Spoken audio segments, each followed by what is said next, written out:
Hello, Pauper fans. It's Mathonical, and you're joining me for round 2 of the second recorded Pauper League.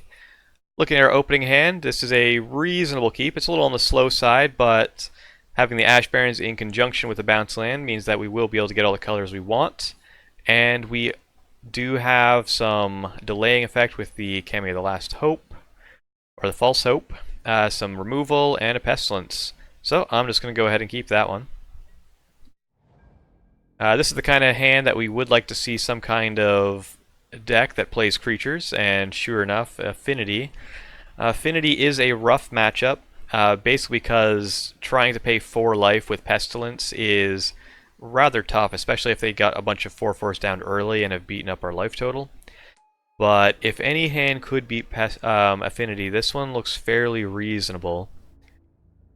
Just getting in for a little bit of damage, that's fine. Here, it's going a little fast, but basically I'm just digging because I definitely need that last land drop. I've got the tools I need to basically survive, and there I did have the option of using the Doomblade on the Mirror Enforcer, but I really felt it was more important to find that land drop just to make sure we're working towards that Pestilence and some of the other things that our hand has going on. So luckily we did find a land, and this is going to allow us to also play a Thraben Inspector. So we're going to go ahead and do that.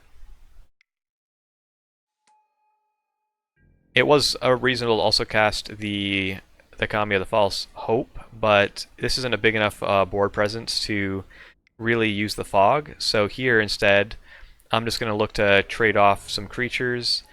It looks like my opponent was thinking I might chump block the Mirror Enforcer, but instead I felt it was going to be better to kill the Germ, because if that had gone through, we would have been able to use the Chainer's Edict to finish off the Mirror Enforcer. I'm basically holding the Doomblade to kill an Atog before we have our Pestilence online, mainly because that would be a card that could run us over very quickly, especially if they had either Temur Battle Rage or a Fling, although we can't really do much about Fling at the moment in either way. So we're just going to go ahead and play the Lone Missionary. We're just basically looking to gain some life, make some trades, or even chump blocks if necessary. And we're also going to play out the Kami the False Hope. This is going to give us the flexibility of either trading with the Germ or just using the Kami to completely fog the attack. Since nothing too scary is happening, I'm just going to try and trade with the Germ. My opponent does go ahead and play another creature, so not really looking to Chainer's Edict. I am going to use the Doomblade here, simply because I'm going to be able to get the Pestilence online very quickly, and I don't mind taking 3 damage. I didn't feel comfortable taking more than that, though. Playing the Palace Sentinels down here is perfectly reasonable. This is probably the best place we could hope to play it against Affinity. Mainly because it allows us to block their 3/3, no problem. And if for some reason you had to Galvanic Blast for it, which he does, he or she does have it, we do have both Kamis, which will be able to completely fog the attack. I'm just going to go ahead and block just to see if it tempts anything out. It doesn't, that's fine. Our opponent is down to 0 cards and now plays the Atog. I'm going to go ahead and play the Chainer's Edict and play a Pestilence. Basically, I'm looking to set up just being able to flashback Chainer's Edict next turn. It may have been reasonable just to play the Pestilence and plan on activating it 3 times, but decided to go with this route. And now we're going to be able to flashback the Chainer's Edicts, kill our last guy. We're going to lose our Pestilence, but we do have a second one in hand, so no big deal there. And this way we get to keep the Monarch, and things are looking pretty good. Opponent is being able to play a lot of cards. That is fine. No big deal there. We play our Pestilence and our other Kami, so that way we can completely stall out the game. They're trying to remove our Kami. That makes sense because that would stop their. That would allow them to steal the Monarchy. But we do have the Prismatic Strands, which is going to allow us to keep our Kami alive and completely fog this turn. So we're just going to go ahead and do exactly that. And now we can basically pass to their turn. Basically, we're just going to activate Pestilence four times on their turn, and this basically means they can't play a creature's turn, which just allows us to keep the Monarch a bit longer. So we don't really have much going on other than this Chainer's Edict, and thankfully we do dig into another Pestilence from our Monarch. In a Tog, that's fine. We got Chainer's Edict to deal with that. Carapace Forager is a little annoying as well, but we can just Chainer's Edict and flash it back.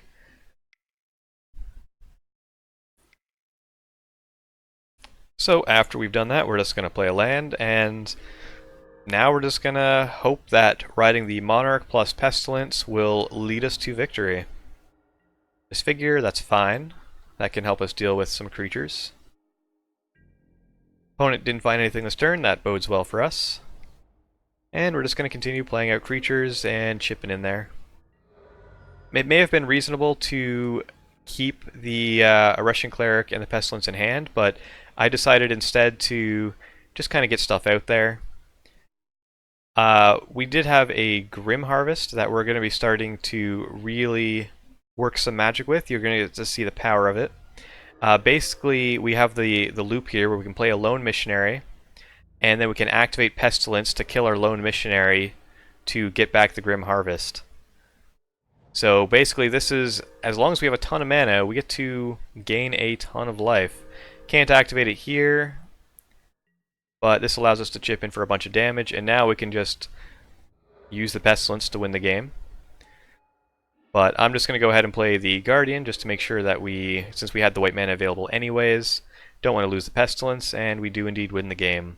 I feel like there's a couple things that I could have cleaned up on in that game, like the earlier turn where I cast the Chainer's Edict and flashed instead of playing the Pestilence and pegging away for a couple. But all in all, we did manage to get a little bit lucky against Affinity, that they didn't draw too many Haymakers later in the game. So with that, we're going to hope our luck continues into Game 2.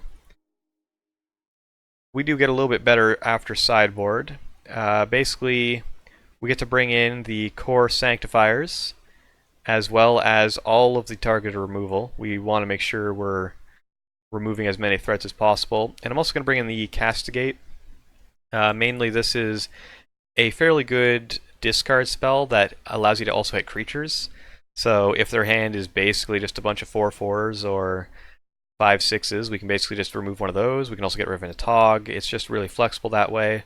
So I'm happy bringing one of those in.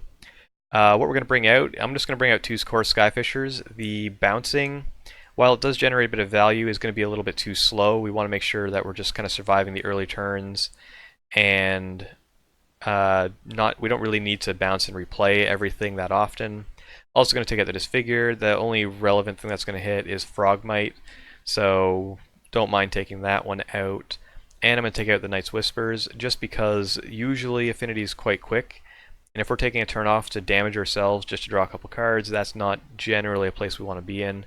So while it can mean our late game is a little bit worse if we do manage to stabilize, I feel like I'd rather just have the cards like removal spells in their spot just to make sure that we're killing their creatures and surviving that way. So with that sideboarding out of the way, we're going to jump into game number 2. Opening hand is perfectly reasonable. We don't have anything too crazy going on, but we've got part of our Kami Lock. We've got a Palace Sentinel, which, while not the best, can definitely keep us keep our removal spells chaining together to stay ahead. So we're just going to go ahead and keep this, mainly on the fact that we have 4 mana sources, which is the sweet spot for this deck. Seeing a 4/4 right off the bat is fine. We're just going to get rid of that with Chainer's Edict, since there isn't any smaller things to get in the way. Opponent's not playing, missed their 3rd land drop, and their only colored source is this Chromatic Star, so it looks like it might be one of those games where Affinity is sort of losing to itself. Ends up cracking the Star to Galvanic Blast our Thraben Inspector to get in for a bit of damage. I feel like that was a little bit hasty, but that is how our opponent is playing at this time. Because I'm not really worried about getting anything removed, since they haven't shown they have any colored sources, I'm just going to go ahead and play a Palace Sentinels there, since we also had the Kami as backup, and everything's working out pretty good. You even get to play a core Sanctifiers to remove their Mirror Enforcer, and now things are, I'll just take a quick moment to pause how things are looking. This is the exact kind of setup we're looking to do.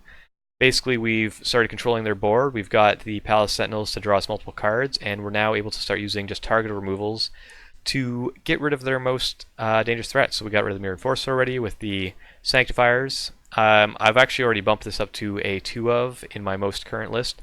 Just as a heads up to anyone who wants to build this, I replaced one of the shinobis in the sideboard with one of these. And yeah, so now we're going to remove the Atog, and now we've also got like a snuff out backup for some removal, instant speed, even if we have no mana left open. And yeah, we just get to keep running away with this one. I'm also going to just draw a card. Basically, I'm just looking to get additional land drops in the case I got a bounce land, but no bounce land means I'm just going to go ahead and play a Thraben Inspector. And we're just going to leave a lot of things back just to make sure that my opponent can't reasonably get in any way to steal the Monarch. They're on 2 cards, and they decided they did not want to play this out, which I can't blame them. We've completely controlled this game with removal and creatures. So, thank you for joining me for round 2, and I will see you in round 3.